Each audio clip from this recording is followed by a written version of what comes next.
So what's up, kumusta? Ayos ba tayo dyan? So nandito tayo ngayon sa may Honda Motorsports Baliwag para sa update natin dito sa motorcycle na to. Nakita na rin natin itong kulay white ng Honda RSX 110. So alamin natin yung specification at price neto. Yung sulit nga ba ngayon 2025? So samahan nyo ako. Ayos tayo siya. I got big dreams, I'ma do big things. Yeah, you see me on the big screen looking so clean. I don't move slow, I move fast, right past anybody taking life for granted, yeah, that's too bad. I'd be grateful for everything that I have. You only got this life, you don't get it back. Make the most of it, become the best that I can. Everybody look at me, I got a plan. You gotta work hard, play hard, do it from the start. Cause how you do anything is everything, it's art. Stay consistent and do it every day. Don't let fatigue get in your way.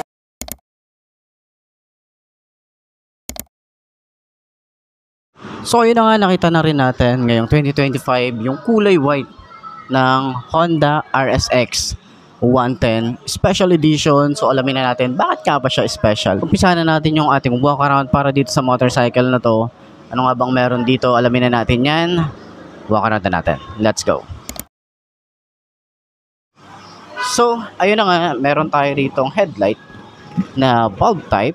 Pero sana dito mag-upgrade sila rito LED. Mas prepare ko yung LED eh. Pero dahil nga yung iba naman mga ganitong motorcycle, marami naman sa aftermarket na mga ilaw na pwede nating palitan ng LED ating headlight. Magkano lang din naman yon, 'di ba? So, ang nagustuhan ko talaga rito yung combination ng kulay white and meron siyang glossy na kulay gray. Ayan. So, maporma yung motor eh. Tapos meron tayong touch ng matte finish, may Honda, may RSX. Meron siyang decals na minimalist lang din. Meron tayong special na pangalan dito or sticker. Ito lang yung sticker niya dito sa baba. So, meron din siya aggressive na looks dito. Then, ito nga pala park light, signal light niya. Tapos parang blur or medyo parang pa-fog yung kanyang style dito. And then, kung mapapansin nyo, yung kanyang paint job, meron siya mga glitter effect dito eh. Diba? Sa paint job talaga, Honda, yan, hindi nagpapahuli yan si Honda. So, maganda yung ating front fender. Maganda rin yung kanyang plastic. Meron tayo extension rito. Mahaba din yan. And naka-telescopic fork tayo rito. Maganda rin yung kanyang telescopic fork. May mga glitter effect din. Kita nyo naman. Dito naman sa harap is naka-wide spoke tayo rito. Ang size ng gulong niya rito ay 70-90 by 17. So, maganda yung tires. Ayan. So, meron tayo ditong single disc brake na 3mm. Meron din tayong Nissan pad caliper. Naka-single pad caliper tayo rito. At Nissan yung kanyang brand. Ayan. So, dito naman sa kanyang makina, maliit lang naman to, 110cc. Kung naghahanap kayo ng tipid na motor, pwede to. Tapos maporma na, 'di ba? So, meron pa rin tayo rito ang kickstart. Sa kickstart niya, maganda rin yung kanyang paint job. Lalo sa makina, ang ganda ng paint job. Oh. Matte finish naman yan. Rear brake pedal. Smooth naman, pero sa ilalim may tumutunog eh. Sana lagyan nila ng goma.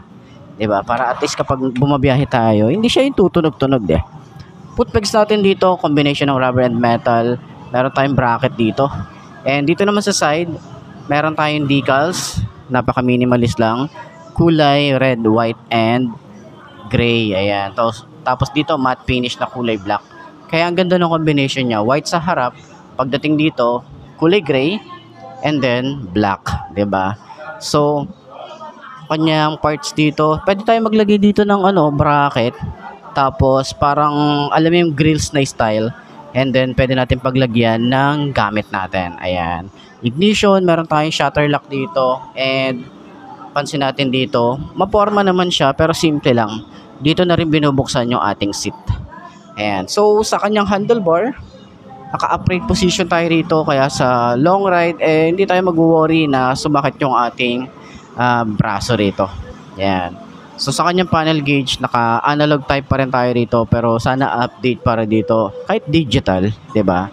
So, meron tayo ritong gear indicator na 1, 2, 3, 4.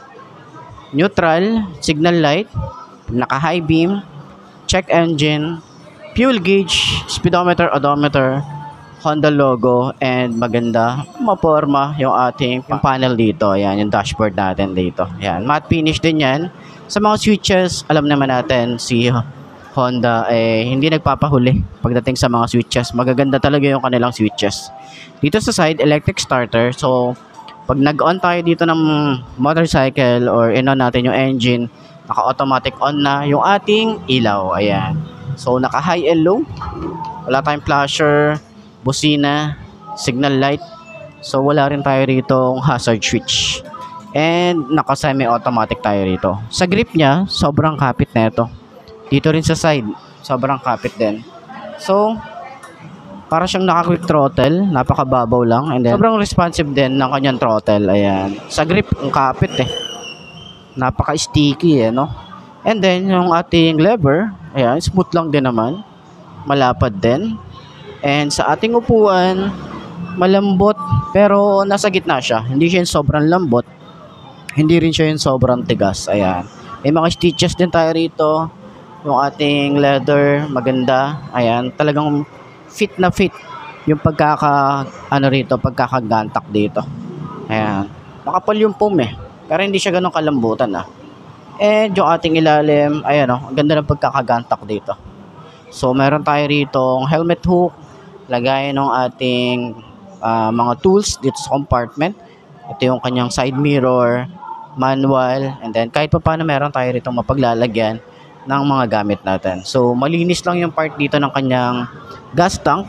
Okay, tapos nakalagay dito PGM FI. So FI na rin naman to. Kaya sobrang tipid na nito, 110cc. Sobrang tipid na yan. Okay? Grab bar niya, para siyang binalot na goma, yung kanyang feels dito, yung touch. 'Di ba? Ayan, pag kinurot-kurot mo, makikita mo talaga binalot sa goma. Ayan. So para naman sa foot pegs, nape-flip din naman to, pero ganyan na itsura, maliit lang din. Yung ating pillion or ating alloy na ginamit dito, medyo magaspang. Ayan, magaspang talaga yung feels niya. Yung pakaramdam natin dito. Tsaka ang kapal ng metal na ginamit dito. So, sa kanyang tambucho, sobrang liit lang nung elbow niya. Tapos papalaki. Ayan. And then meron din tayo ritong cover. Plastic naman yan. Flexible din. Swing arm. Then naka-dual shock tayo rito. Hindi siya adjustable. Naka-drum brake tayo rito sa likod. Naka-word spook. At yung kanyang size ay 80 by 90 by 17. So tube type para naman. Harap at likod. Okay? So sa ating taillight, maporma, pero sana dito update para kay Honda RSX, maglagay din sila rito ng LED and then sa kanya signal light, di ba? Tapos meron din tayo ritong reflector, malapad ang ating fender dito sa likod, and nagustuhan ko rito yung kanyang lagayan ng chain. Ayan, sobrang protected kasi nga meron tayong metal na cover, di ba? So hindi basta-basta madudumihan yung ating chain. So naka dual head shifter din tayo rito, maporma din yung style niya. Yung foot pegs same lang din sa kabila, and then sana rito is maglagay sila ng side stand kill switch para sa mga ganitong underbone, 'di ba? So ayan yung kabuuan. So try naman nating upuan kung abot ba ng 5 to na kagaya ko ang ganitong motorcycle. Ay, siyan. Cause 10% of something is better than nothing. You better do something if you wanna be something. I can feel my stomach rumbling, I'm hungry. Big things coming, I ain't bluffing. Yeah. No, I don't wanna stay the same, yeah. So I keep pushing through the pain, yeah. That's the only way to make a change, yeah. So I fight every day and train, yeah. It'll all be worth it. One day it'll all be worth it. So I keep pushing through the pain, yeah. That's the only way to make a change, yeah. I've had enough, I'm making my own luck. Adrenaline, my drug. So yun ang upuan natin, itong motorcycle ito, itong Honda RSX 110. So ngayong 2024, nakita natin itong kulay white. So maganda yung white ang ganda ng combination, ang ganda ng paint job. So 5'2" ang aking height, upuan natin kung ano nga bang pakaramdam ng 5.2 na kagaya ko. So, naka-boots tayo ngayon. Ito ang itsura natin. So, pwede to sa mga beginner na gustong magkamotor, 'di ba? Mapababae o lalaki, pwede to. So, marami na rin ako nakikita na gumagamit na ito, lalo na sa lugar namin na talagang pinang-service nila. So, ayan. Hindi naman tayo ganun katingkayad, pero kahit tiptoe tayo ng bahagya lang naman, magaan yung motor, kayang-kaya nating i-manage to. And, tingnan nyo naman, di ba? Relax lang yung ating position dito. So, para sa kanya shock, ang ganda ng shock nito sa harap. Sa likod, ganun din. Diba? So, meron ka ng ganitong motorcycle na tipid. Kung naghahanap ka ng tipid na motor, semi-automatic, and then maporma na din, and then hindi masakit sa bulsa. Eto na yun. Recommended tong motorcycle na to. Diba? Turning radius niya sobrang lawak. Sobrang lawak din yan, no? Tapos pwede tayo maglagay dito ng mga gamit. Lalo na pag mag-long ride tayo, or pwede natin lagyan ng top box para at least sa biyahe, marami tayong mailagay, marami tayong gamit na pwede natin bitbitin, lalo sa biyahe, lalo sa long ride, di ba? So, yan. Sa lahat ng mga gustong kumuha ng ganitong motorcycle, pwede nyo kontakin si Honda Motorsports Baliwag para sa ganitong motorcycle o sa iba pang motorcycle nila. Pwede kayo mag-inquire para at least rekta na kayo sa kanila, or gusto nyo naman, pwede nyo naman akong kontakin sa aking Facebook page para ma-assist ko kayo. Ayos yan. So, center stand natin, magaan yung motor eh. Diba? Yan. Ayos. So, yun lang mga best, no? Sa lahat ng mga nagtatanong kung magkano nga ba ang ganitong motorcycle, ito ay nagkakahalaga ng 64,900 kapag kinuha nyo ng cash. At syempre, para doon sa mga kukuha din ng installment, papakita ko na lang din dyan sa screen nyo kung magkano nga ba ang kanilang down payment, yung terms nila, at kung meron silang rebate. So, tingin nyo, sulit nga ba ang ganitong motorcycle ngayong 2025? Para doon sa lahat ng mga nakagamit na ng ganito, baka pwede nyo i-share dyan sa comment section kung ano nga ba yung mga naging experience natin dito sa motorcycle. Para at least meron tayong idea, lalo na doon sa mga willing na gustong bumili ng ganitong motorcycle. So, ayos yun, di ba? So, yun ang mga best, no? Ito na ba ang motor na babagi sa'yo? Kung ito na nga ay markahan mo na yan, mag-subscribe na sa aking YouTube channel, click na rin yung notification bell para updated ka sa lahat ng videos na upload natin. Dito araw-araw, so lagi tatandaan, wala sa brand ng motor ang itatagal yan. Kung di na sa pag-aalaga mo yan, tatagal yan, ayos na ayos siya. So, kita ka na lang ulit tayo bukas. I'm Mark D. Ciao. Maraming salamat sa inyo. Babush.